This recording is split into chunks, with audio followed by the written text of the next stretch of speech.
e começa-se a conversar, a gente fica seduzido pela forma de exposição dessas pessoas que estavam ali a nos honrar com a sua palavra.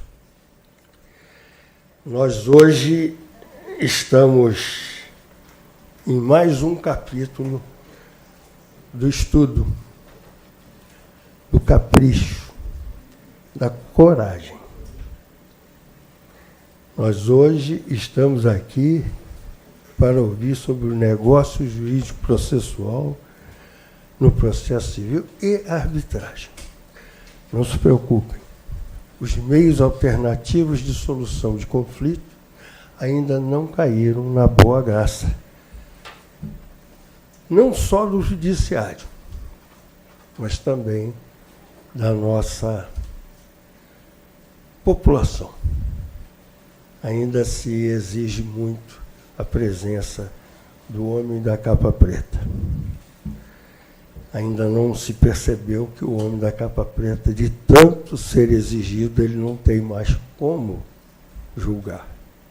E isso se envolve num processo encadeado em que os juízes vão ficando sem condição de prestar a jurisdição e os fatos vão crescendo cada vez mais.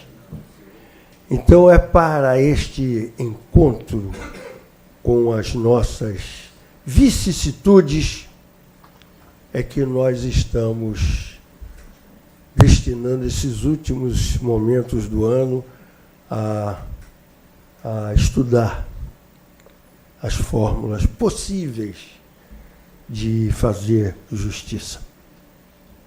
Não percam amanhã, quem puder, estará aqui. E não por acaso, estamos mostrando que a mulher conquistou definitivamente o lugar que já devia ser dela antes. Mas aí, por questões bíblicas que eu fui obrigado a estudar, então demorou um pouco. Mas não se esqueçam de Dalila. Senhores, para nos abrilhantar amanhã, eu vou chamar a nossa palestrante de hoje, a doutora Ana Tereza Basílio. Por favor.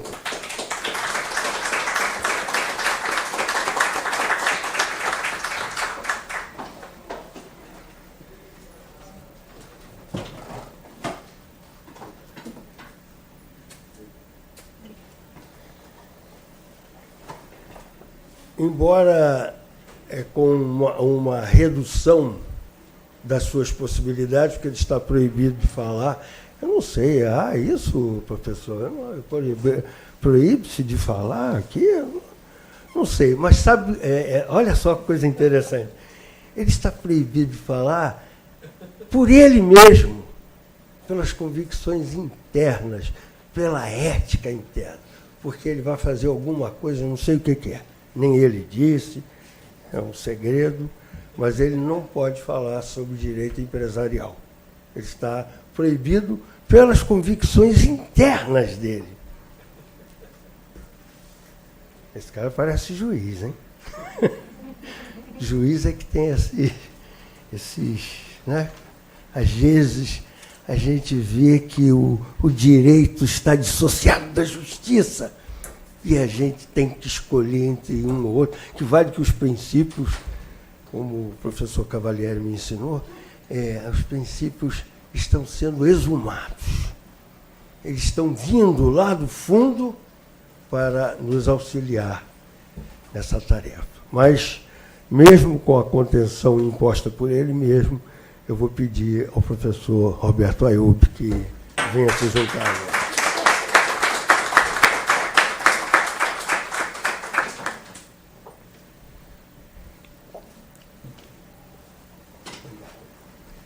Nós temos aqui um pedido especial que foi feito pelo outro palestrante, que não pôde estar com a gente, mas ele disse, olha, mas há alguém melhor do que eu e tudo. Aí, não, pois não. Mas é melhor pelo seguinte, não por condição técnica, claro que não é por isso, mas por experiência de vida.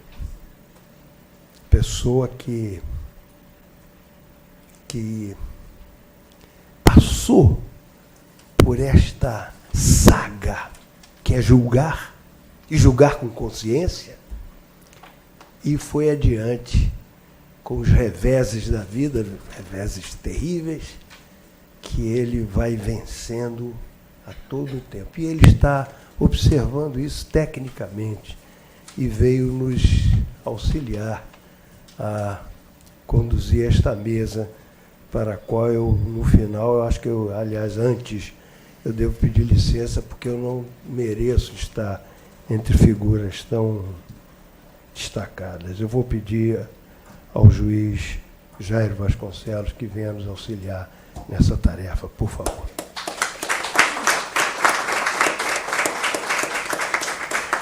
E olha só, gente, que coisa interessante. Nós estamos atrasados, que eu disse, porque o direito resolveu nos visitar. O direito entrou ali na nossa sala e o que nós vamos fazer? Quem pode resistir à oportunidade de aprender? Os senhores não resistem. Olha, os senhores estão aqui justamente fazendo a mesma coisa que eu. E reuniram-se ali dois professores, um ícone, dono desta casa, um dos fundadores desta casa, que eu tive a honra de prestar meus modestos serviços e que até hoje multiplica a sua reputação. Eu vou pedir que o nosso professor Sérgio Cavalieri nos dê a honra.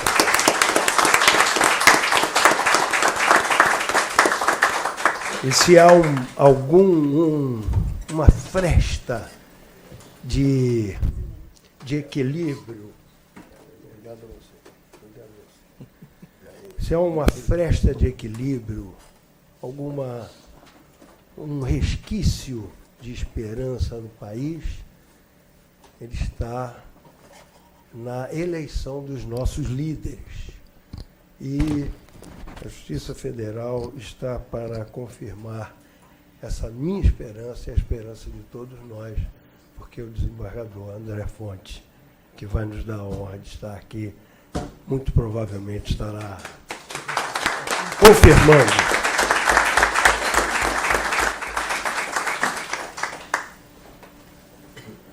Senhores, sem mais delongas, então, vejamos a razão de estarmos aqui. Professora Ana Teresa, por favor.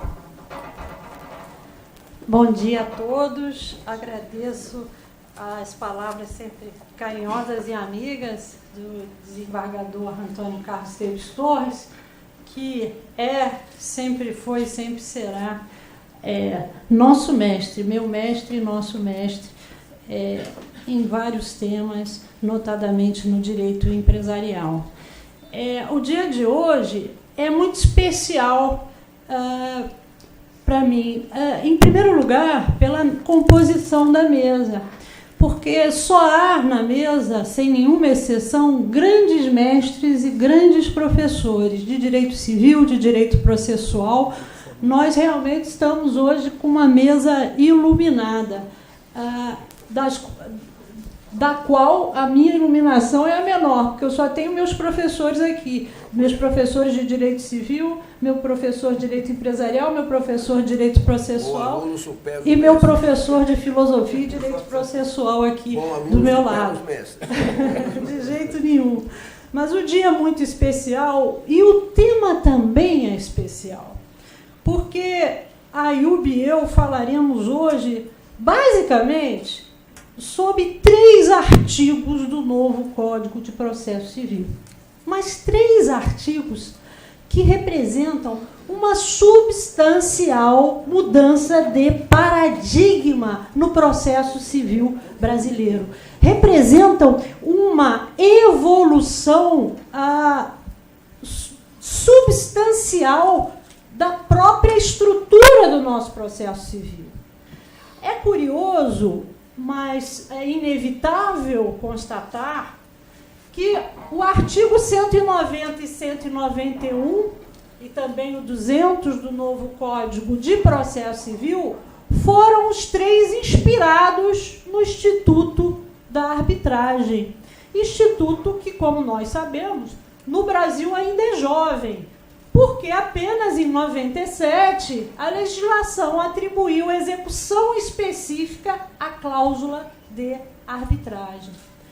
Pois bem, a partir da lei de arbitragem de 97, a convenção de arbitragem passou a ser execuível, a ser suscetível à execução específica. Nós sabemos que antes de 97 poderia-se sim convencionar a arbitragem, mas diante do conflito concreto, se uma das partes se recusasse a se submeter a esse instituto, a questão se resolveria em perdas e danos por falta de execução específica. Pois bem, a partir de 97, com a lei de arbitragem, que na verdade restaurou no Brasil e não criou no Brasil a obrigatoriedade da convenção de arbitragem, podemos lembrar que o Código Comercial já estabelecia no século XIX que os litígios entre sócios de sociedades, por exemplo,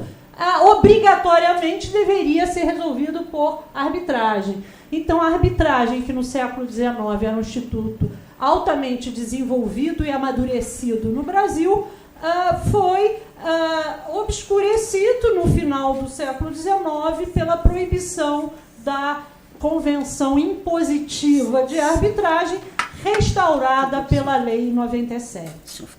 Pois bem, uma vez prevista a execução específica da cláusula de arbitragem, o que nós temos assistido é que o Instituto ganhou corpo, se inseriu na cultura jurídica nacional e hoje é uma grande realidade. Há dezenas de processos de arbitragem em curso.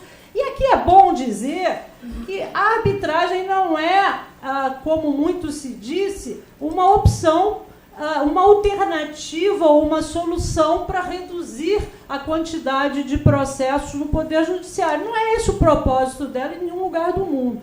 Para os senhores terem uma ideia, nós temos, em média, no Brasil, anualmente, novas 350 arbitragens, segundo as estatísticas das câmaras. Portanto, nós estamos falando de um número absolutamente irrelevante dentro do número de 100 milhões de processos anunciados no meio do ano pelo CNJ em curso no Brasil. A arbitragem se destina a litígios específicos, peculiares, aos quais as partes, diante das peculiaridades do caso, submetem ao juízo privado arbitral, à jurisdição privada e não ao Poder Judiciário. Pois bem, a arbitragem, realidade cultural hoje no Brasil, veio a influenciar de maneira relevante o novo Código de Processo Civil. O artigo 190 do Código de Processo Civil, de 2015, estabelece o Instituto do Negócio Jurídico Processual. Aquilo que parece um dispositivo acanhado e sem muita relevância, na verdade, altera toda a estrutura do processo civil e dá a ela uma nova feição, a feição privatística, a possibilidade de acordo entre as partes de maneira eficaz para estabelecerem alterações ao rito processual e também regras procedimentais que podem ser alteradas. Na arbitragem, na verdade, podemos lembrar aqui que a arbitragem começa com um negócio jurídico processual. Sim, porque a convenção de arbitragem nada mais é do que se estabelecer que determinado litígio ou que determinados litígios serão submetidos à arbitragem para decisão, portanto, com exclusão do Poder Judiciário. Ou seja, a convenção de arbitragem seja ela cláusula arbitral, que é sempre em tese, num contrato, para um litígio eventual e futuro, ou o compromisso arbitral, que é a convenção de arbitragem diante do caso concreto do litígio já existente, ambos representam um negócio jurídico processual, através do qual se exclui a apreciação do poder judiciário em benefício de uma apreciação de árbitros, e, inclusive, vamos lembrar, a convenção de arbitragem já pode conter determinadas regras procedimentais a serem seguidas na arbitragem. As partes podem, na convenção de arbitragem, estabelecer validamente regras procedimentais que terão que ser seguidas durante o processo de arbitragem, salvo, evidentemente, uma violação de norma de ordem pública ou de uma garantia constitucional. Então, a arbitragem por si só já é um negócio jurídico processual. E quando ela efetivamente se instaura, aqueles que já participaram do processo sabem disso, se firma um termo de arbitragem perante os árbitros já nomeados e com a aceitação já manifestada, se celebra um termo de arbitragem que é uma espécie de cronograma e de linhas mestras a serem seguidas no processo arbitral. E esse termo de arbitragem, que dá realmente início concreto ao processo de arbitragem, também é um negócio jurídico processual, porque é nele que as partes convencionam que tipo de procedimento, rito ou peculiaridades aquela arbitragem seguirá. Pois bem, essa é a realidade na arbitragem. E essa realidade foi transplantada pelo novo Código de Processo Civil, pelo artigo 190, ao processo civil. Até então, com regras cogentes de ordem pública inalteráveis. Agora, pessoas capazes poderão estabelecer, antes ou no curso do processo, determinadas regras a serem seguidas naquele processo judicial. Vejam a mudança de estrutura relevante no nosso direito processual brasileiro. Nós estamos saindo da feição pública e cogente e nós estamos migrando para a autonomia da vontade processual. Isso é uma mudança de grande expressão. E eu acrescento aqui para os senhores uma questão muito interessante, que é a seguinte. A nova regra do artigo 190 do Código de Processo Civil, que admite a celebração do negócio jurídico processual, ela é ainda mais abrangente do que o negócio jurídico processual de convenção de arbitragem. Por quê? Porque, segundo o artigo 1º da Lei de Arbitragem, nós só podemos celebrar convenção de arbitragem em demandas que versem sobre direitos disponíveis. Ou seja, só pode ser submetida à arbitragem questão que verse sobre direitos disponíveis. Nesse sentido, eu não posso, pela legislação em vigor, instaurar uma arbitragem sobre alimentos, sobre verbo alimentar. Eu não posso instaurar uma arbitragem sobre investigação de paternidade. Mas vejam os senhores que o artigo 190 do Código de Processo Civil, ao prever a possibilidade das partes estabelecerem no processo judicial negócio jurídico processual alterando o rito ou dispondo sobre procedimentos, ele é muito mais abrangente do que o artigo 1º da Lei de Arbitragem. Por quê? Porque ele permite a celebração do negócio jurídico processual em causa, celebrado por pessoas capazes, evidentemente, mas em causas que versem sobre direitos que admitem que podem se submeter à autocomposição. Ou seja, direitos que podem se submeter à autocomposição são mais abrangentes do que direitos disponíveis. Sim, o conjunto é maior. Os direitos disponíveis são um subgrupo do rol maior de direitos que podem se submeter à autocomposição. Eu posso, embora indisponível o direito a receber alimentos, por exemplo, eu posso dispor sobre o valor dos alimentos, eu posso celebrar um acordo sobre o valor dos alimentos. Embora a ação de investigação de paternidade verse sobre um direito indisponível, eu posso celebrar uma transação. Por exemplo, o pai pode celebrar uma transação num processo dessa natureza, reconhecendo o autor como seu filho. Então, os direitos que se submetem à autocomposição são mais abrangentes e podem, de acordo com o artigo 190 do novo Código de Processo Civil, ser objeto de negócio jurídico processual. Portanto, numa ação de alimentos, podem as partes convencionar um rito diferente do rito estabelecido na lei processual. Essa é uma mudança muito profunda. Vejam os senhores, vamos a exemplos práticos que são sempre elucidativos. É muito comum, no processo arbitral que inspirou o novo Código, as partes estabelecerem um rito diferente para a produção de provas. Professor Cavalieri, que é um famoso árbitro em arbitragens, tem atuado em casos de grande relevância, engrandece o Instituto da Arbitragem com a sua participação, sabe disso. As partes podem, por exemplo, convencionar que, em vez de prova pericial, em arbitragem, cada um apresentará um laudo técnico para um terceiro expert analisar os laudos técnicos e prestar os seus comentários aos árbitros para que eles alcancem a sua convicção sobre os temas técnicos. Esse tipo de convenção, por exemplo, agora pode ser feita no processo judicial.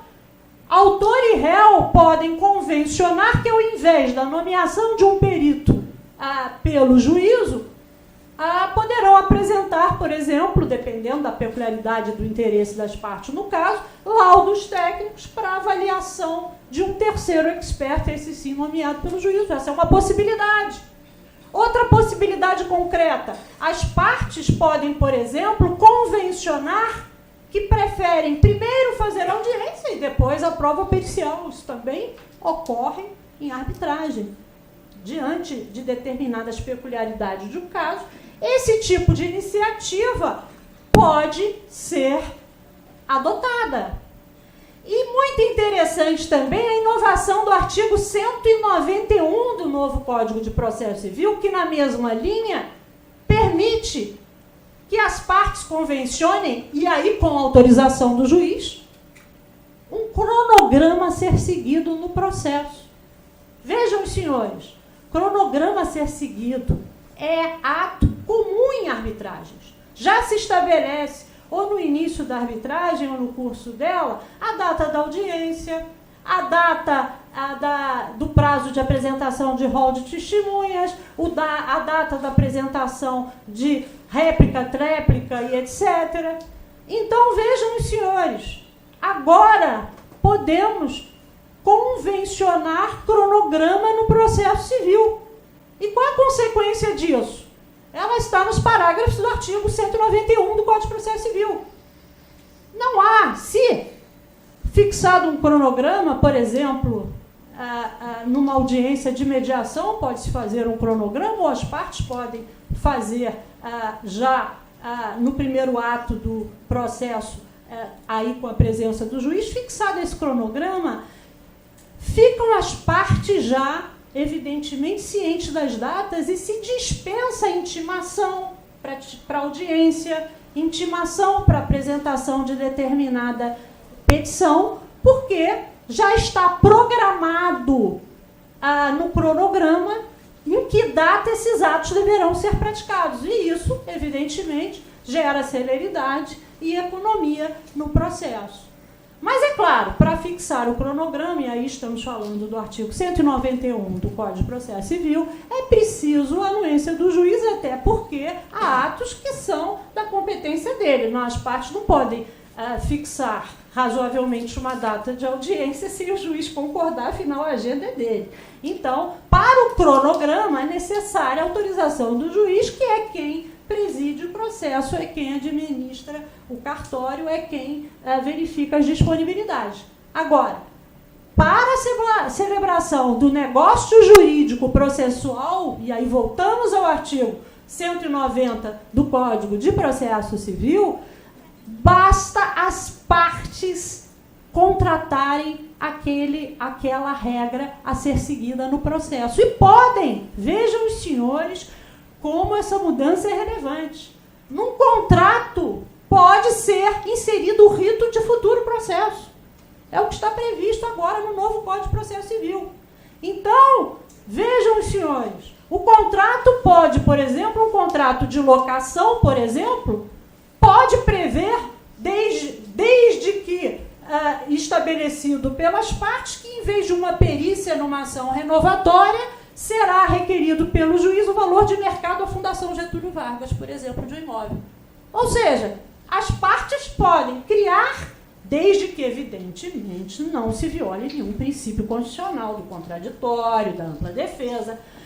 E isso, evidentemente, sempre ficará a cargo do juiz aferir se há alguma regra abusiva, notadamente se tratar de contrato de adesão. Isso está expressamente ressalvado no parágrafo único do artigo 190. Mas vejam, senhores, a amplitude da mudança legislativa. Num contrato pode-se estabelecer uma simplificação do processo que poderá ser gerado daquela relação contratual, com relação ao rito e, inclusive, com relação também à atribuição de ônus da prova. Os contratantes podem, ou os litigantes no curso do processo, mas é mais comum os contratantes, porque quando o processo está em curso, eles já estão em guerra. Mas os contratantes podem estabelecer que determinados pontos serão ônus da prova do contratante A ou B. O artigo 190 prevê essa possibilidade ao instituir o negócio jurídico processual. Evidentemente que não se poderá contratar uma imposição de um ônus da prova impossível, inatingível. Isso passará naturalmente, até para evitar abusos, pelo crivo judicial, porque não pode uma das partes, por conta do negócio jurídico processual, ser posta em situação de extrema vulnerabilidade, até porque haveria violação aí de regras constitucionais. Mas, agora, ao contratar, e isso é muito importante, tem um reflexo muito importante naqueles que atuam na área contratual, na área de obrigações. É preciso atentar para esta possibilidade. Pode-se simplificar uma determinada ação futura ao estabelecer determinado ônus da prova. Por exemplo, num contrato em que se preste uma tecnologia complexa, pode-se atribuir ao fornecedor determinados ônus para que a parte contratante não tenha a dificuldade técnica de ter que alcançar aqueles resultados. É claro que o Código de Defesa do Consumidor já traz alguns benefícios com relação à distribuição do ônus da prova, mas o novo código foi além do Código de Defesa do Consumidor, ao permitir que as partes, inclusive, contratem sobre a distribuição do ônus da prova. E também o novo código menciona várias regras muito interessantes que eu aprendi com meu professor Luiz Roberto Ayub, sobre a teoria da distribuição dinâmica da prova, em que o juiz também poderá alterar o ônus da prova de acordo com as peculiaridades do caso e de forma mais ampla do que aquela até então contemplada no Código de Defesa do Consumidor. Então, vejam os senhores que nós estamos tratando de apenas 3 dispositivos, o 190, o 191 e o 200. O 200 estabelece a possibilidade de celebração de negócios jurídicos processuais E o artigo 190 e 191 delimitam as circunstâncias em que isso é possível. Vejam os senhores a profundidade da alteração legislativa e, mais do que isso, a alteração da própria estrutura nuclear do nosso processo civil, até então com regras de ordem pública e com regras inalteráveis e cogentes a qualquer das partes. Pois bem, como eu combinei com o professor Luiz Roberto Ayub, a cada um de nós seriam atribuídos 30 minutos. Então, eu não vou privar os senhores agora da explanação dele, até porque tudo que eu digo aqui eu aprendi com ele. Então, agora vocês vão ter da fonte original. E acho interessante depois que, se o desembargador André Fonte estiver disposto a tanto, que ele faça seus comentários, já que é um famoso professor de processo civil e poderá aqui fazer suas críticas a mim e ao professor Ayub, se o nosso presidente autorizar. Muito obrigado, professora. Muito obrigada. Pela exposição e disciplina. Mas notaram algo muito sutil? O doutor Ayub e a outra palestrante, eles se apaixonam pelo que fazem de tal forma que, num determinado momento, nós todos desaparecemos e eles passam a falar entre eles, entre a pessoa que fala e a pessoa que pensa. E, de repente, sabe o que acontece? Ela passou a comandar o processo e já distribuiu as suas atividades e tal, e eu não sei. O que eu faço? Mas, senhores, para verem como isso que eu acabo de dizer é a expressão da verdade, a pessoa que se apaixona pelo que faz não vê mais ninguém, né? A pessoa amada, né? Quem não se lembra da pessoa amada, né? Pelo silêncio eu já vi que não há quem não saiba o que é a pessoa amada. E isso é muito bom, porque o resto do mundo desaparece.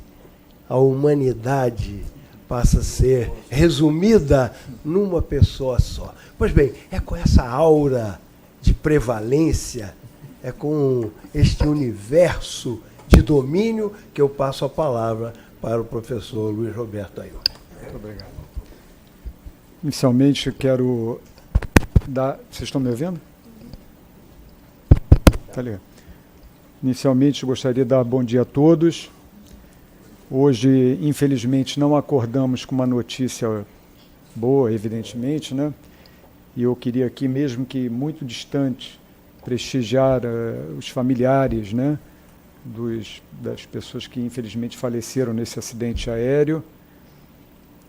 E rogando a Deus, né, que os receba com a sua ternura, seu carinho, porque é muito difícil, né, um momento desse que passamos, né? Mas eu gostaria de também cumprimentar a mesa e peço autorização ao presidente, ao nosso querido amigo, desembargador Antônio Carlos Esteves Torres, e a uma pessoa que há pouco eu disse, há alguns meses, talvez, eu disse uma coisa que eu guardo no meu coração, que a Ana Tereza, ela não é uma advogada brilhante, só. Ela, para mim, e eu falo isso do coração, ela é uma irmã para mim, é uma pessoa que eu tenho um carinho extraordinário. Primeiro, presidente, eu tenho por ela um respeito enorme, é uma advogada excepcional, sem nenhum exagero. E é uma pessoa, a pessoa física agora, da Ana Tereza Basílio, é fantástica, é uma pessoa amiga, cordial, amável, enfim. Quem ganha com isso é o nosso querido André Fonte, né, que tem o prazer de conviver com ela diariamente. É uma irmã para mim. Então, eu queria pedir permissão aos dois para cumprimentar os integrantes da mesa na pessoa, aliás, a todos os integrantes da mesa, na pessoa do nosso presidente Sérgio Cavalieri, e eu não faço isso à toa. É um magistrado modelar, foi um presidente exemplar, E por que eu tenho um carinho extraordinário por ele? Porque no momento mais delicado da minha vida profissional, ele, como presidente do tribunal, ele me abraçou e me acompanhou, inclusive indo a Brasília mais de uma vez, na tentativa de buscarmos soluções num caso rumoroso, de uma recuperação judicial muito grande. Ele esteve sempre ao meu lado, me apoiando, e isso gerava no magistrado de primeiro grau, naquele momento, uma segurança, né, uma garantia, uma tranquilidade muito maior, porque ao meu lado estava o presidente do Tribunal de Justiça, que não era um presidente do Tribunal de Justiça só, era o professor Sérgio Cavalieri. Porque eu tenho por hábito dizer que ser magistrado, qualquer título que seja, qualquer um pode conseguir. Agora, ser um professor com essa capacidade oratória, com essa capacidade, com essa inteligência e tudo mais, poucos têm. Isso, excelência, é detentor de todas essas qualidades. Então, eu queria cumprimentar a todos na pessoa do professor Sérgio Cavalieri. Com muita honra.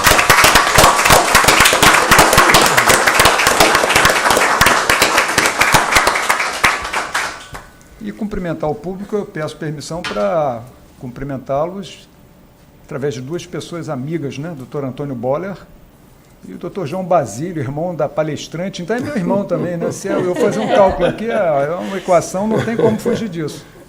Que também abrilhantam aí o mercado, esse nosso mercado, porque todos nós gravitamos em torno do direito, né? E eu ficava, enquanto a doutora Ana Tereza, ela falava sobre o tema, eu ficava pensando no que falar.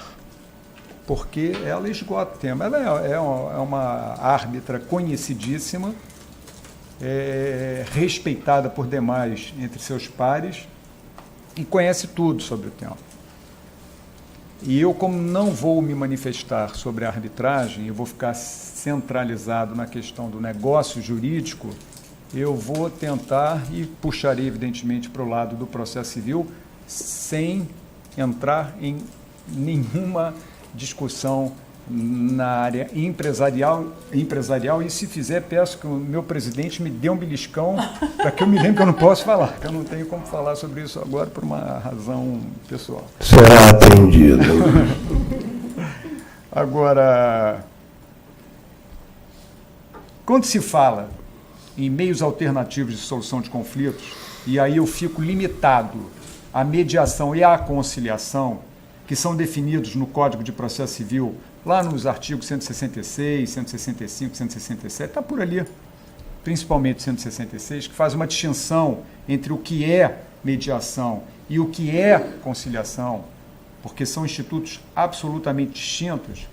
Eu falo necessariamente de um processo de cultura. Nós não temos cultura, pelo contrário, nós temos aquilo que o presidente Antônio Carlos Torres falou desde o início.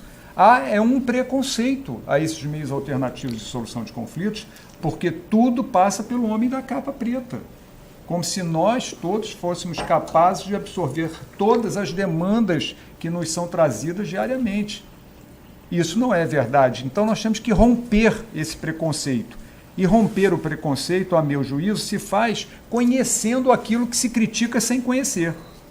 Eu sempre faço uma brincadeira, e farei novamente agora com pedido de desculpas, que eu, professor Cavalieri, recentemente numa aula sobre mediação, que eu proferi no CBMA com o Dr. Gustavo Schmidt, minha mulher e minha filha estavam assistindo.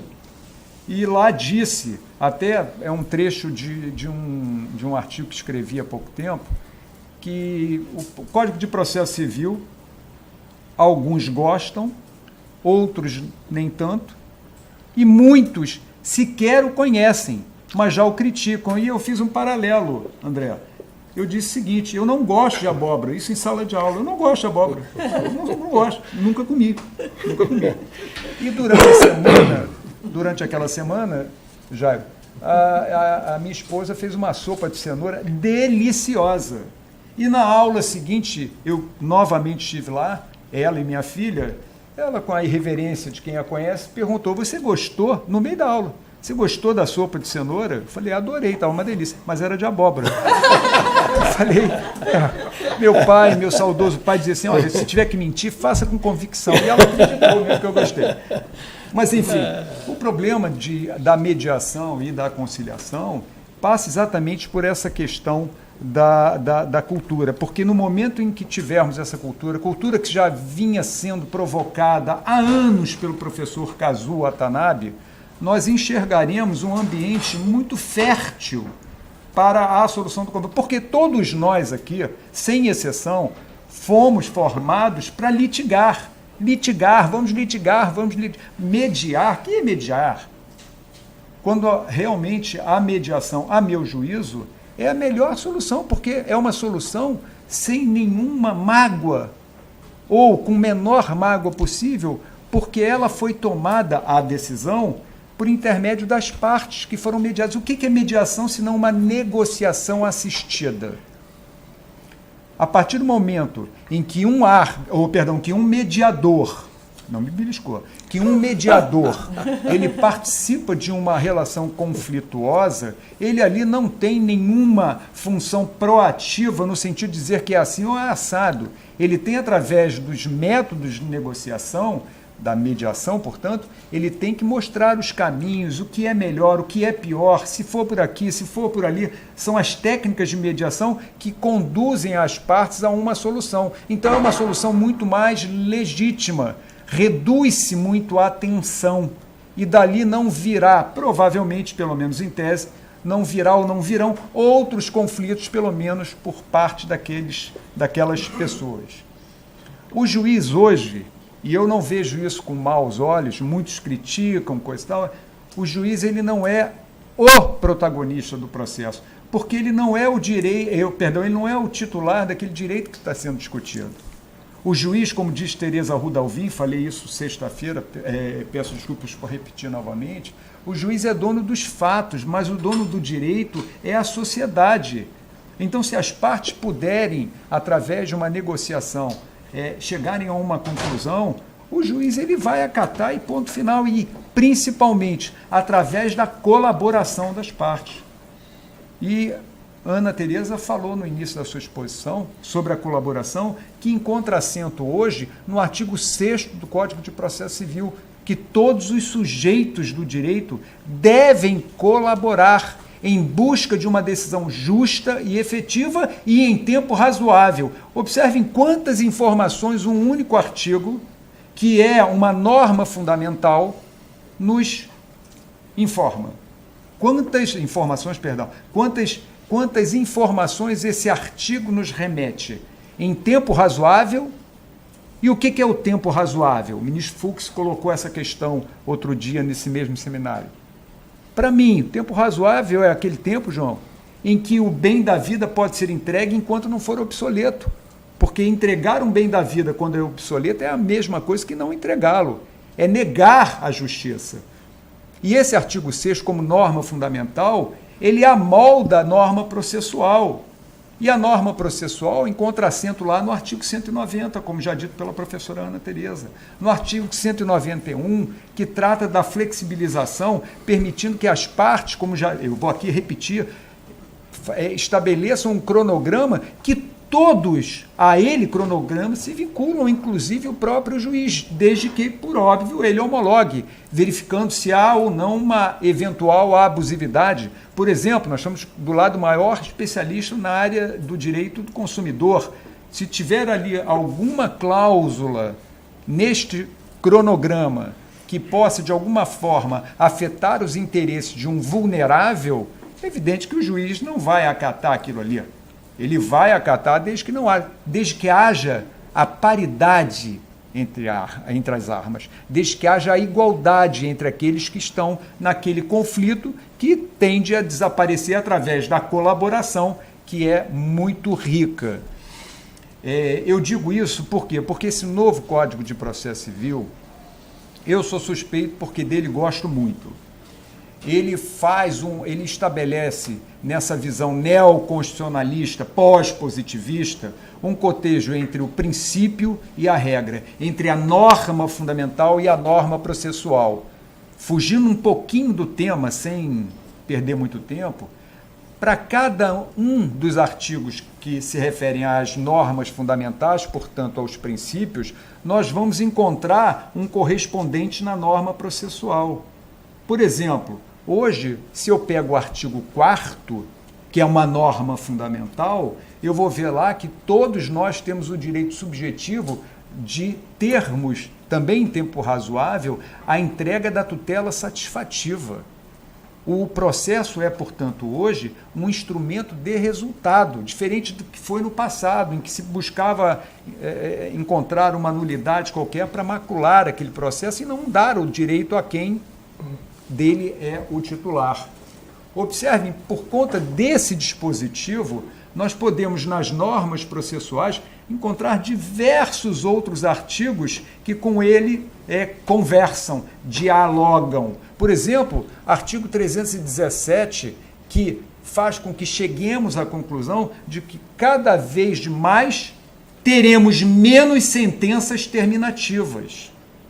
Porque sempre que se puder corrigir um eventual vício para garantir a primazia da decisão de mérito, agora eu já me remito ao artigo 488, o juiz está obrigado a fazer isso. Então é um código todo ele formatado. Por exemplo, o artigo 5º, quando fala do princípio da boa-fé, ele amolda lá o 537, parágrafo 1º, que trata da multa, que hoje, penso eu, infelizmente está banalizada, porque há casos, e são na sua grande maioria, que não merecem a aplicação da multa, o juiz a concede quando poderia, através de uma busca e apreensão, entregar o bem da vida que se pretende, quando, através de uma imissão na posse, entregar o bem da vida que se pretende, quando, através de uma subrogação, um bem da vida que se pretende, sem aplicação da multa. A multa só é, a meu sentir, devida quando não se pode entregar o bem da vida dessa forma que me referi. Mas banalizou-se. E o artigo 537, parágrafo 1º, ele diz, pelo menos na forma literal, que a multa só pode ser alterada, seu valor ou periodicidade, em relação às vincendas, excluindo as vencidas. Então, se eu for um positivista, eu vou ler aquilo e acabou as vencidas. Mas se eu for um pós-positivista e o código se eu analiso o artigo 5º, eu vou examinar que do princípio da boa-fé, vários consectários dele decorrem. Por exemplo, aquele em que o credor tem a obrigação de minorar o prejuízo do devedor, que é o conhecido duty to mitigate the loss. Então, se o credor deixa a multa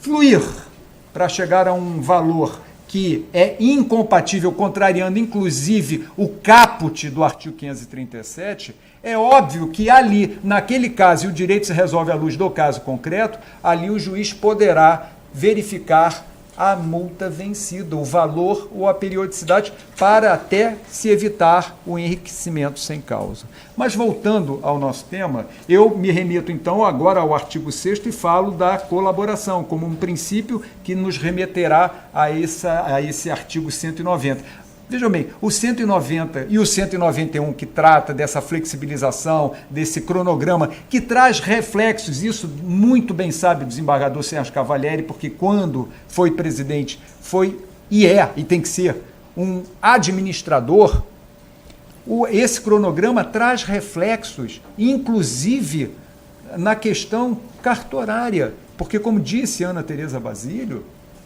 você não tem mais a necessidade de uma intimação, porque as partes já se comprometem. O juiz já estabelece o prazo em que o perito deverá trazer o laudo e as partes já sabem que, para a realização da perícia naquele tal dia, deverão comparecer com os seus assistentes técnicos, sem que haja um movimento cartorário, sem que haja custo para o cartório. Então, há toda uma consequência decorrente desse negócio processual, dessa flexibilização contida nesse cronograma. Vejam, o artigo 471 é outro também inspirado no artigo 6º, a norma fundamental amolda a norma processual. O artigo 471 diz que as partes podem escolher o perito. Observem, fazendo aqui eu ia fazer um paralelo com a arbitragem, mas não farei. Mas observe bem, o 471, quando diz que as partes podem escolher um perito, É óbvio que o laudo que o perito elaborar também poderá ser impugnado, óbvio, não tenha dúvida, mas ele será, por óbvio, mais bem aceito pelas partes, porque as partes foram aqueles protagonistas que escolheram aquela pessoa, aquele técnico que elaborará o perito. Isso é um negócio processual. A meu juízo, a grande dificuldade que nós teremos, porque isso tudo é novidade. Isso não é para a minha geração. Isso é para a geração de Antônio Carlos, Sérgio Cavalieri, que são eternos. Agora, certamente, a grande dificuldade, a meu sentir, não é saber se os negócios processuais são esses, são aqueles, se pode, se não pode. A teoria da carga dinâmica da prova, a que se referiu também a Ana Tereza, é fundamental. E olha, não está de hoje previsto no Código, não. O ordenamento anterior de 73 também já fazia previsão à carga dinâmica da prova, escondidinha lá no parágrafo único do artigo 333, quando dizia as partes podem convencionar diferente o ônus da prova. Quando? Aí fazia ressalvas. O que significa, se as partes que são as destinatárias indiretas da prova podiam, muito mais poderia o juiz, que era o destinatário direto daquela prova. E assim já se manifestava Paulo César Pinheiro Carneiro. Hoje está escancaradamente descrito no artigo 373, parágrafo 1º do Código de Processo Civil. Quem tem que provar? Por que uma regra estática em relação ao fato constitutivo cabe ao autor provar? Ao réu, quando imputa um fato impeditivo, modificativo ou extintivo, porque assim ele reconheceu a existência do fato e só ele pode... Não, a prova é dinâmica. Quem tem que provar é aquele que tem melhores condições de fazê-lo. Porque nós estamos, artigo 6º novamente, em busca de uma decisão justa e efetiva, que me remete a um outro pensamento.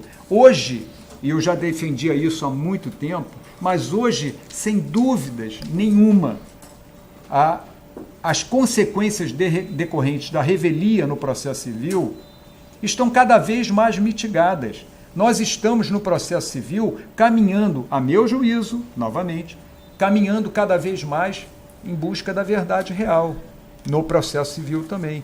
Se formos à leitura, em razão desse disposto, a parte final da norma fundamental do artigo 6º, aos artigos 344, 349 e 355, vamos ver que o processo civil está realmente em busca da verdade real, mitigando e muito a presunção de veracidade, permitindo, como a jurisprudência já fazia, salvo engano, súmula 281 do Superior, permitindo, inclusive, que, havendo revelia, havendo, portanto, a presunção relativa quanto aos fatos, que se a parte ingressar a tempo de provar ou de trazer uma prova que se contraponha àquela trazida pelo autor, o juiz deverá examinar. Isso estava contido numa súmula, hoje está previsto na lei.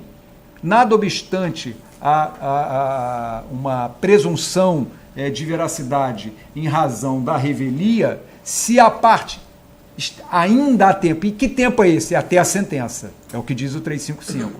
Se ele tiver condições de trazer uma prova, mesmo sendo revel, o juiz deve analisar. E não deverá julgar antecipadamente a lide, como diz o 355 no seu inciso 2º. Então há toda uma modificação da estrutura do Código de Processo Civil que nós temos que analisar com muita... É um processo absolutamente diferente do que era no passado. Alguns ainda não perceberam a importância desse novo código e as modificações substanciais que nele estão contidos. Eu disse, e já me encaminhando para o término, para cumprir o meu horário, eu vou fazer aqui uma leitura de 4 parágrafos, coisa que eu não gosto de fazer, pequenas. Quando eu digo que a grande dificuldade é saber o que não pode ser negócio jurídico, ou o que não pode ser objeto de negócio jurídico processual, eu vou me permitir aqui a leitura do nosso professor Leonardo Greco. Alguns pontos rápidos aqui para que formemos um juízo de valor, pelo menos uma reflexão. Neste ordenamento não se pode dizer que adota integralmente a liberdade das formas. Também não se observa a rigidez absoluta. A flexibilização procedimental, embora não seja a regra, como assim não deve ser, é desejável sempre que coadune melhor o processo ao caso concreto. Leonardo Greco faz alusão ao núcleo duro de princípios e garantias, que configuram a ordem pública processual, permitindo que os litigantes disponham livremente sobre a marcha do processo, desde que respeitem esse mínimo irredutível, esse núcleo duro. Deste modo, continua, as regras de ordem pública representariam um obstáculo à autonomia da vontade das partes, que não são ilimitadas.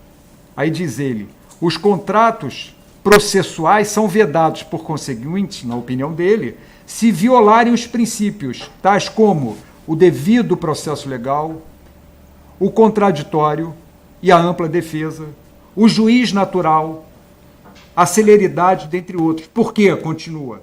Há de se priorizar a segurança jurídica. O direito hoje é todo voltado à segurança jurídica e, como eu sempre tenho dito, há uma necessidade de haver um diálogo entre direito e outras áreas do saber. O direito por si só não é suficiente, porque o direito não resolve só um caso concreto. Os impactos de uma decisão na sociedade, na economia, na política, são tamanhas que há de haver uma segurança jurídica que atraia o investimento, que torne o ambiente fértil para o investimento. Então o direito hoje é completamente diferente, e a segurança jurídica é o vetor maior. Eu dizia também nesse evento que há pouco tempo, presente, fui procurado por um empresário, mesmo estando numa Câmara de Consumo, ainda não me desvincularam, para minha satisfação, da área empresarial, que muito prezo, e ele dizia o seguinte, os investidores, tanto internos como externos, veem o Brasil muito barato. Está muito barato. Tá? O momento, em termos de valor, está muito bom para o investimento, que nós, evidentemente, necessitamos. Mas falta segurança jurídica. Enquanto não houver segurança jurídica, não virá o investimento que tanto necessitamos. E ele diz o seguinte, ademais, acredito que não são possíveis acordos processuais com o escopo de alteração do prazo para a propositura da ação rescisória, porque da mesma forma culminam por afetar a segurança jurídica. Há quem diga, por isso que eu digo que é o nosso desafio, que as partes podem escolher, por exemplo, quem é o juiz ou qual juiz vai julgar a causa. Há quem diga, por exemplo, que as partes podem, num negócio jurídico, suprimir o duplo grau de jurisdição. E isso estaria afrontando a posição do Leonardo Greco, que eu adoto, que violaria esse núcleo duro. Esses negócios processuais devem ser flexibilizados, devem ser permitidos, devem ser realizados, mas sem essa liberdade absoluta. Temos que ter esse mínimo a que ele se refere de segurança jurídica para que torne esse ambiente fértil. Encerrando aqui, eu trago do Fórum Permanente dos Processualistas Civis 2 enunciados que tratam dos negócios jurídicos. O enunciado 133, que diz o seguinte, salvo nos casos expressamente previstos em lei, os negócios processuais do caput do artigo 190 não dependem de homologação judicial. Isso aqui é um outro complicador. Eu vou repetir. Salvo nos casos expressamente previstos em leis, os negócios processuais do caput do 190 não dependem de homologação judicial. Eu sou daqueles que ainda sustenta, e falei há pouco, que o direito se resolve à luz do caso concreto. Eu não posso, por uma equação genérica, dizer que não depende de homologação, aquilo que está no caput do 190 e ponto final. Não, eu tenho que ver o caso concreto para examinar ali. Se há, por exemplo, uma vulnerabilidade, eu tenho que examinar o caso para ver se há uma peculiaridade, se há um distinguish, se há alguma situação que não mereça uma homologação. E o outro é o enunciado 260 também do FPPC, que diz o seguinte, a homologação pelo juiz da convenção processual, quando prevista em lei, corresponde a uma condição de eficácia do negócio. Enfim, minha gente, vivemos hoje um momento totalmente diferente do passado, onde o processo, como instrumento de resultado, pretende, através da celeridade e efetividade, da previsibilidade e segurança jurídica e da redução da litigiosidade desenfreada, usá-lo para dar o direito a quem merece tê-lo em tempo razoável e ainda que seja útil. Muito obrigado.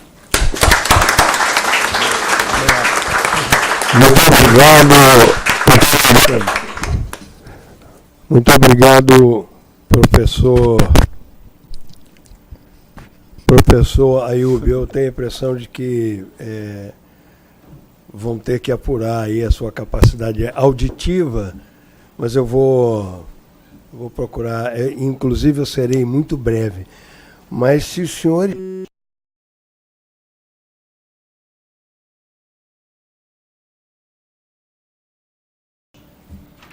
Nós estamos passando também, e acabamos de ver, os dois expositores trouxeram isso claramente, estamos diante de mudança.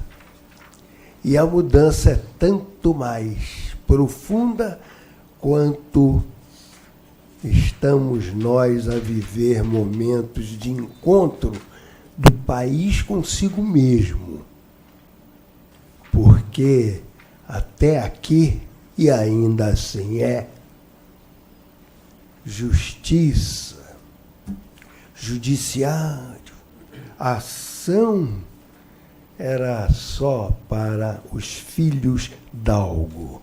Era para quem desfrutava de posição respeitável na sociedade. A lavadeira descendente de escravos, o morador da favela, ele não era olhado, ele simplesmente não era visto. Para as considerações intermediárias, eu vou estabelecer aqui um pedido à mesa. Vamos ouvir o doutor Jairo, vamos ouvir o doutor André, e gostaria de encerrar com a palavra do nosso presidente, Sérgio Cavalieri. Doutor Jairo. Alô? Tá. Alô? Um bom dia a todos. É uma alegria estar diante de uma plateia tão seleta. E eu vou repetir aqui o meu amigo, dileto amigo Ayub, para me homenagear a todos na pessoa do Dr. João Basílio, que é uma das primeiras pessoas, um dos primeiros professores que eu convivi no histórico de vida de estar no Rio de Janeiro. Nos conhecemos no CEPAD, e eu fiquei inicialmente empolgado e seduzido pelo João Basílio, pela maneira sempre cordial, fraterna, generosa como ele agia, e o empenho dele, o amor dele pelo direito. Isso era alguma coisa que sempre me cativou desde logo nele. Então, na pessoa dele, eu saúdo a todos vocês que estão aqui para assistir e participar desse evento. O salmista hebreu diz que é bom os irmãos viverem em comunhão. Quando eu encontrei hoje com Ana Tereza, Antônio Carlos, André Fontes, Ayub Cavalieri, que eu carinhosamente chamo de Sérgio, já há muito tempo perdi o hábito, porque ele me levou para ser professor da Estácio, então uma longa convivência. Eu me senti tão feliz por estar interagindo com eles. Nós vivemos um modelo de sociedade dominada pela solidão, pelo isolamento, mas nós somos seres afetivos, afetuosos. Então, quando nós encontramos os amigos, é tão bom estar com eles, né, que eu digo assim, eu acho que agora eu compreendi uma passagem também bíblica, que quando os apóstolos dizem para Jesus: mestre, vamos fazer aqui uma tenda e a gente não desce mais daqui, vamos ficar aqui reclusos, porque devia ser um momento tão bom, porque quando Jesus o evento da transfiguração. Mas o tempo é tão exíguo e nós precisamos, então, dar curso ao próprio sentido de estarmos aqui, que é para tratarmos do negócio jurídico processual, né, e a arbitragem. Eu diria, como consideração, e ressalvando que eu fui apanhado meio de surpresa e envolvido naquilo que eu poderia chamar de a ética positiva da amizade, porque eu não iria dizer que seria uma ética negativa das amizades, porque isso, de alguma forma, infelicita, essa ética das amizades infelicita o nosso querido Brasil em tantos aspectos. Mas fui apanhado de surpresa. De todo modo, é uma alegria fazer parte de uma banca tão especial, tão extraordinariamente especial, se eu pudesse usar o advérbio de modo, aí, extraordinariamente, para dizer o seguinte: a história da arbitragem no Brasil é uma história curiosa, porque quando nós lemos diplomas antigos, já no século XVIII, não é? Nós vamos encontrar o legislador pátrio fazendo referências ao juízo arbitral, né? O Código Comercial traz mais de um dispositivo. O direito marítimo sempre estiveram expostos. O Código Civil de 16 reporta ao lado do arbitral, e aí houve, a meu juízo, uma evolução que provavelmente o legislador imaginou que, para querer dar uma efetividade à arbitragem, o legislador, então, submeteu, a partir do Código de 39, a cláusula compromissória ou compromisso arbitral à homologação judicial. O mesmo fez o legislador processual de 73, o chamado Código Buzaide. E, a partir daí, né, com todo respeito aos ritos e à liturgia do judiciário e dos juízes, a homologação judicial, embora empreste ou confira eficácia jurídica ao ato homologado, ao negócio jurídico objeto de homologação, é um perigo, porque você introduz na relação um elemento terceiro, que é o juiz e que tem de homologar. E, a partir daí, vem os chamados controles de legalidade, controle do que é direito disponível, o que é direito público. E eu creio que essas distinções vetustas talvez precisassem ser revistas, passar por uma revisão crítica, saber que o que está em jogo é direito ou pretensões da sociedade veiculadas pelas partes dentro ou numa relação conflitiva real. E esse é o papel fundamental que toca ao judiciário, apenas encaminhar. O judiciário deveria ser mais um mestre de cerimônia. Os juízes devem ser aquele parceiro que recepciona as partes numa relação absolutamente igualitária, e ele, então, vai presidir da melhor maneira, no sentido de buscar o resultado útil, que é a solução, a composição do conflito. Mas, dito isto, eu queria aproveitar, e respeitando a reserva que fez o meu querido amigo Ailbe de não falar sobre direito empresarial, etc., mas aproveitando a presença da professora Ana Tereza Basílio conosco, que seguramente se destaca como uma das personalidades, uma celebridade em arbitragem, parece-me oportuno que ela nos brindasse com uma reflexão, uma resposta rápida sobre o papel da arbitragem na recuperação judicial. Nós sabemos que na recuperação judicial a empresa apresenta um plano de recuperação. A pergunta que faço é: esse plano de recuperação pode conter cláusula compromissória? E se, por acaso, não contiver o plano cláusula compromissória, é possível que, no curso da sua execução, do seu cumprimento, o juiz propõe às partes que certos aspectos complexos da vida societária e certamente integrantes do plano de recuperação possam ser objeto de compromisso arbitral? Seria isso que eu passaria à vossa consideração. Muito obrigado, professor Jairo. Está explicado por que com uma pergunta a pessoa diz ao que veio. Eis a razão de ele estar aqui. E, é claro, esse artigo é 50 ou 51, que fala sobre os planos de recuperação. O senhor fica calado, tá vendo?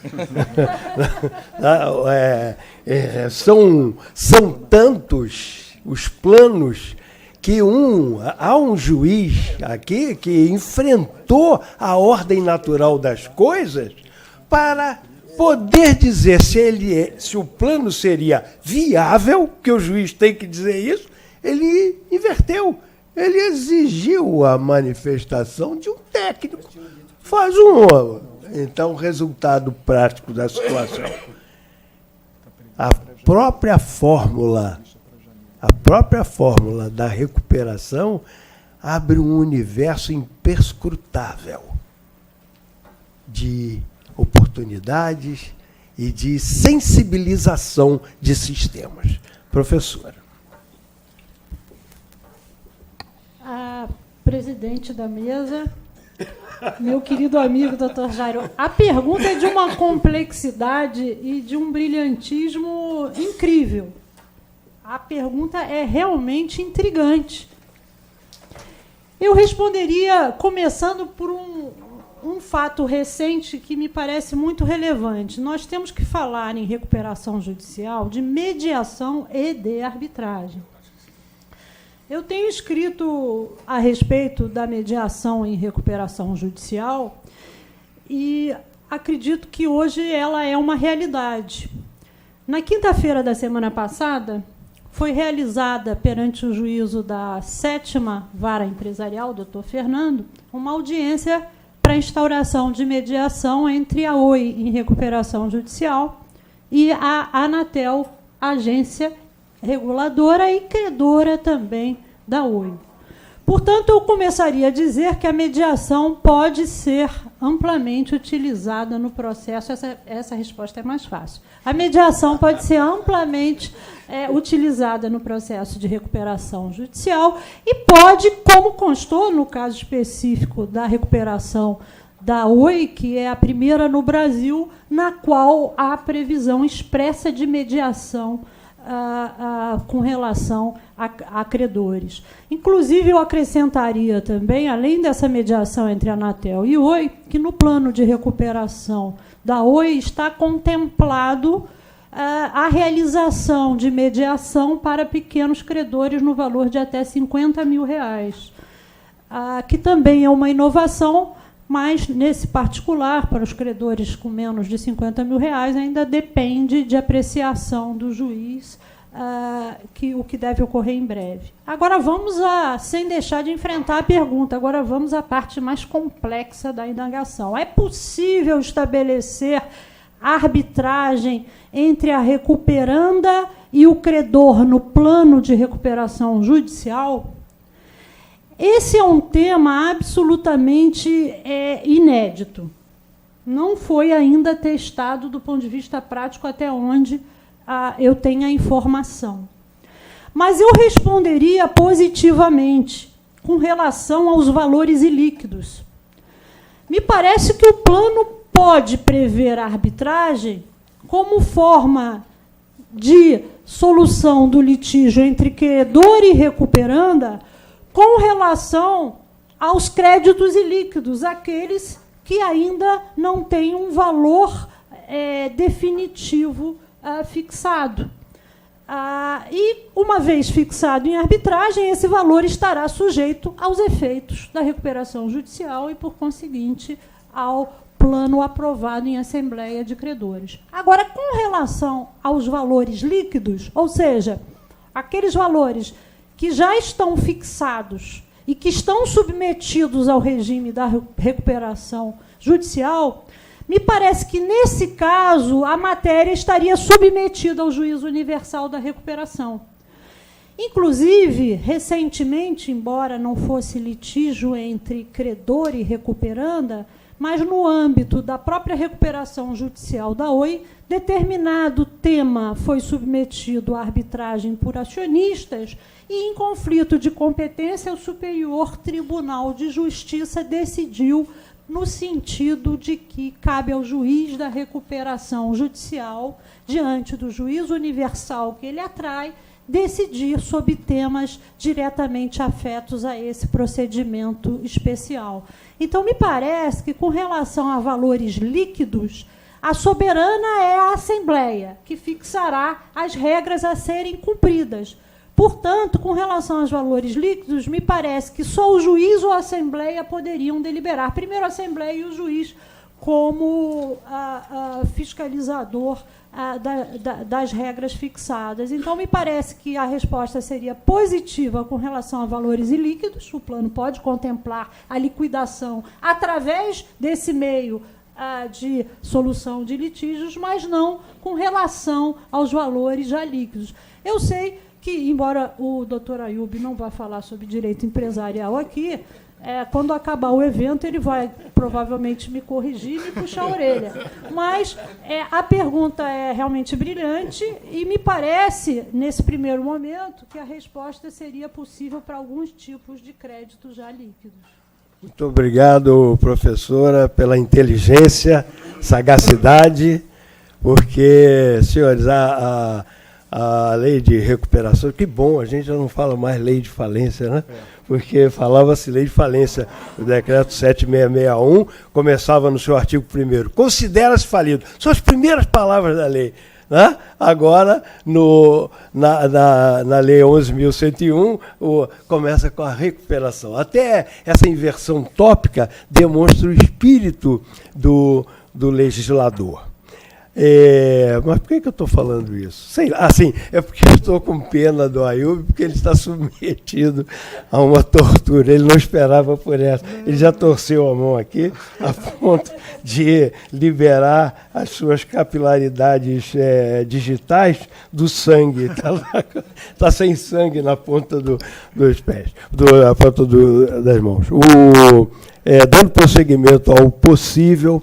Se não der tempo, senhores, para as indagações, eu queria dizer aos senhores que os senhores, se quiserem, poderão remeter através de e-mail as indagações que quiserem fazer, se não der tempo, que nós encaminharemos a cada um dos palestrantes e os senhores obterão a resposta de qualquer jeito. Nesse minuto, embora com a exiguidade do tempo, eu passaria a palavra ao desembargador André Fontes.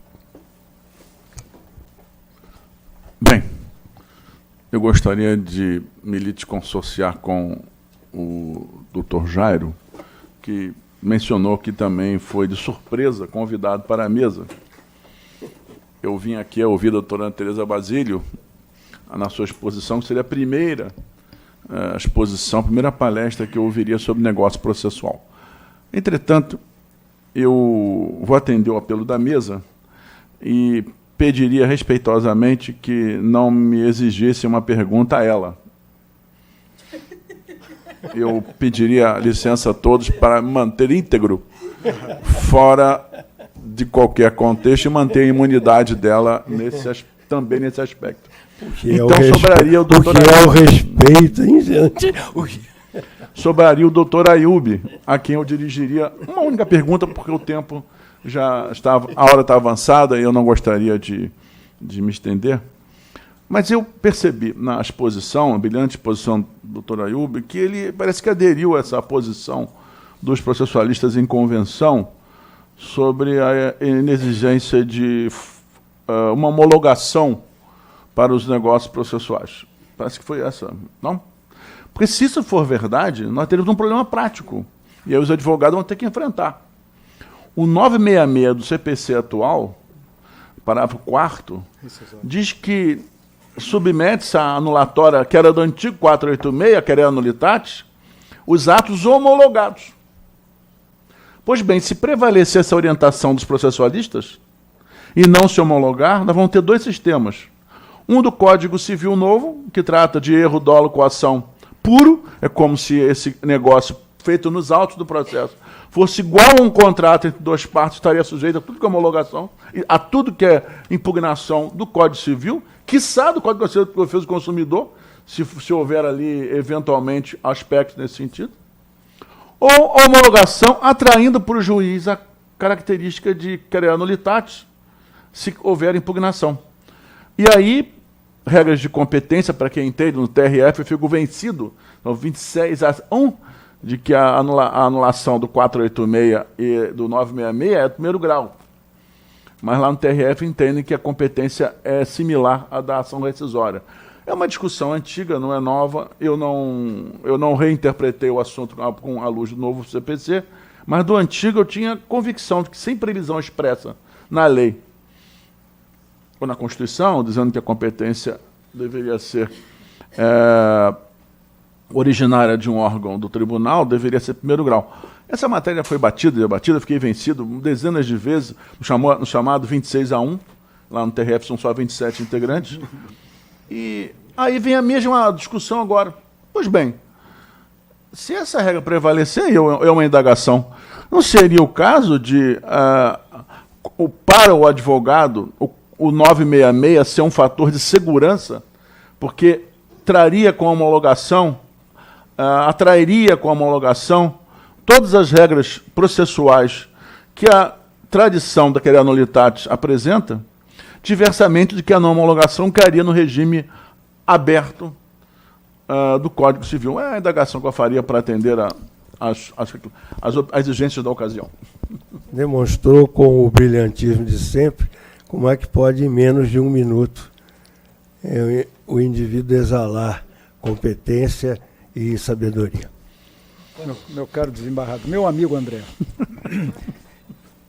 quando eu enfrentei essa questão, eu citei os dois enunciados e disse que tenho muito receio, porque disse que, a meu sentir, tudo depende do caso concreto. Então, o juiz, a meu sentir, repito, porque isso é muito controvertido, apesar de haver enunciados que às vezes se conflitam com de outras entidades, Enfam, CNJ e tudo mais, mas eu acho que o juiz ele tem que, nesse momento, centralizar, ele tem que analisar e ele tem que homologar. Não só para produzir efeitos, não, mas para afastar vícios. Do contrário, dá aso a essa insegurança e vai de encontro àquilo que o ministro Fux sempre falou sobre a necessidade de acabarmos com a litigiosidade desenfreada, que é um dos pilares do novo Código de Processo Civil. Então, quando ele concentra, ele atrai para si a análise daquilo que foi convencionado e faz ali um saneamento daquilo que seria abusivo, e renova o exemplo que eu dei, um exemplo, por exemplo, de vulnerabilidade, que pode ser uma vulnerabilidade sob uma perspectiva fática, que passa despercebido, mas se o juiz não analisa, lá na frente vai haver um conflito, mais tensão, mais litígio, quando o Código tem como um dos seus pilares, renovo, a redução da litigiosidade desenfreada. Então, ao contrário, eu penso como Vossa Excelência. Eu penso exatamente como Vossa Excelência. Mas estamos agora 26-2, porque estaremos vencidos também. Então serão 25. Muito obrigado. 27-2. Muito obrigado, professores, por essa magnífica demonstração de amor ao direito.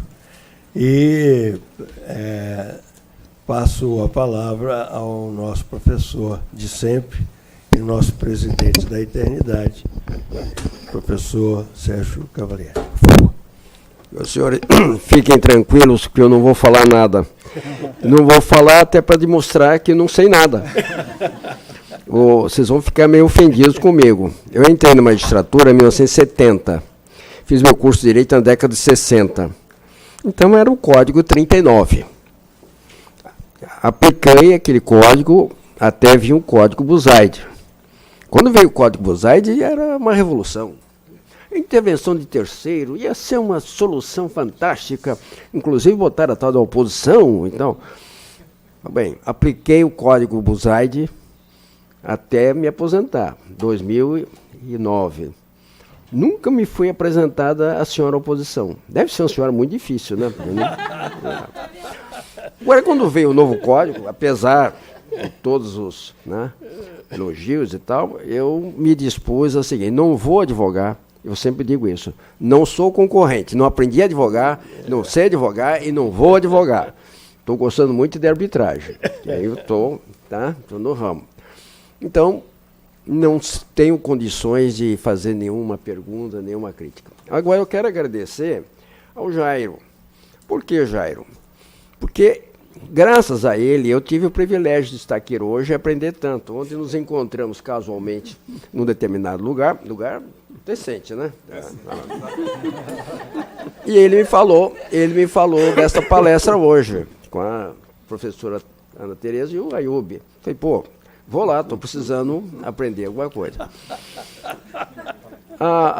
O Ayub, já de longa data, conhecia o seu talento, as suas peculiaridades, a sua dedicação. A professora Ana Tereza também conheço, mas não tinha noção, Tereza, da tua verba, da tua facilidade de expor. Realmente é uma senhora tribuna, não só tribuna, mas disposição. Parabéns, Ayub. Vocês realmente deram aí uma lição de profundidade. E eu estou até repensando em, quem sabe, rever alguma coisa.